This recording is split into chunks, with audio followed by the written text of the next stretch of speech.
project started, I think we first contacted before the end of the year, is when I first reached out to Larsen.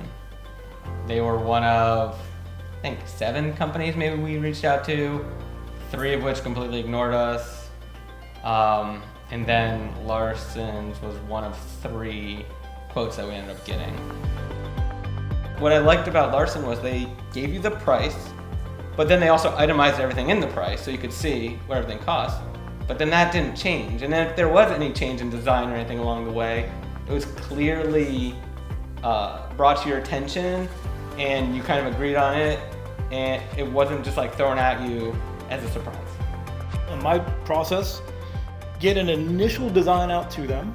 My goal is that it's not, one and done, take that or leave it. It's, to me, that's the jumping off point. Here's kind of everything you were talking about. Now let's mess around with it. Let's move this here, make this bigger, make this smaller, add this, take this out. Really, hopefully till we get to one that everybody's just like, wow, that's it. That's our pool. I can tell you one of the reasons why they beat expectations, and I talked to all the subcontractors they used along the way who did work for multiple pool companies, is they always put Larsen first on their schedule. And the reason is they said because they trust Larsen also, and Larsen treats them well.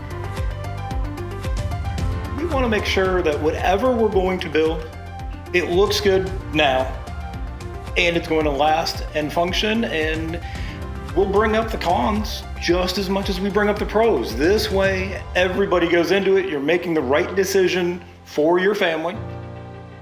And every step of the way, they exceeded expectations with the timing, which is something I give lots of credit to Reed, the construction manager, with. He set expectations for us in a way where it could be beat, not in a way saying, hey, we're gonna be done next week and it's gonna be 3 months later, or hey, I disappeared on you, which is happening with a lot of other companies. I think one of the biggest reasons what makes me happiest to work here is that I know we can hold our head high. We know we did a good job. We know that if there's an issue, because sometimes in construction there are issues, that we're gonna come back and make it right. And that's probably makes me happiest working here.